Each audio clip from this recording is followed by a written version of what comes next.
Special soul. About me next to me, and it's too stressful. Så ska den få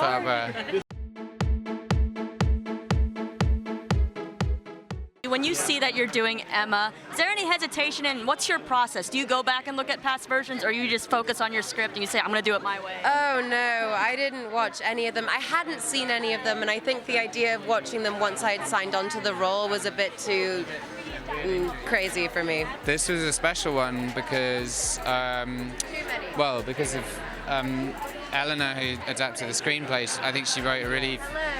I think it's hard to get Austen right on the screen and get the wit and the humor and stuff. But I immediately had a sense from reading the screenplay that it was, unusual and witty and retained a lot of the stuff that some of the other screen adaptations had lost, maybe. And then I met Autumn, the director, and she's just she's a true artist and a very, very special person. So I just fell in love with the people involved. And I feel like you learn something about yourself maybe from every character that you played. What did you learn about yourself from Emma? That I'm a hard worker. Playing Emma in Emma is a lot of work, and I did it, and I'm here. So I think I can be proud of that. What was it like working with Anya? What was your favorite thing about that?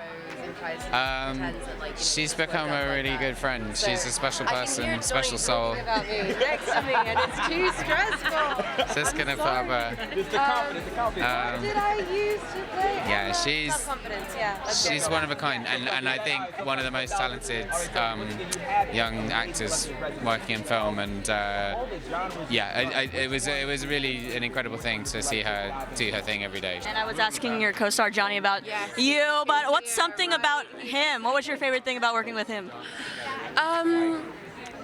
What do I love about Johnny? I love that we can always play together. There's never, I won't bring something up and he'll go, no, that's stupid. We'll always give it a go and try. And I think we discover some really interesting things like that together. What is it about Emma and Jane Austen's work that you think makes it relevant today, and why is now the perfect time for this version to come out? Because it's a really clever story and very, very romantic and very, very funny, and that'll nail it all the way through the ages, and it doesn't really matter what period it is. I always try and do things as if they're currently happening rather than they happened 200 years ago.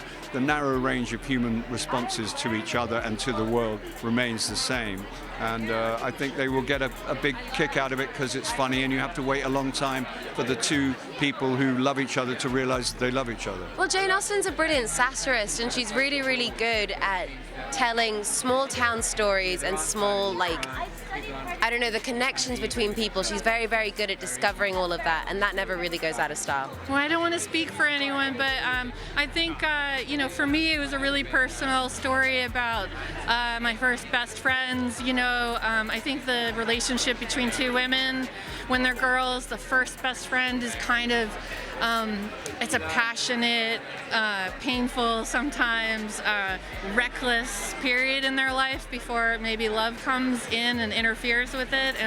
And so I think the relationship between Harriet Smith and Emma is very tender for me. It's a really special memories that I put into that. And Eleanor Catton, she's our incredible screenwriter who wrote The Luminaries, and she won a Man Booker Prize for that. She's incredible. We both shared a lot of our personal stories as preteens and teenagers, because I think Jane Austen was so incredible at sort of satirizing small town life and the life of sort of the sort of young and in love.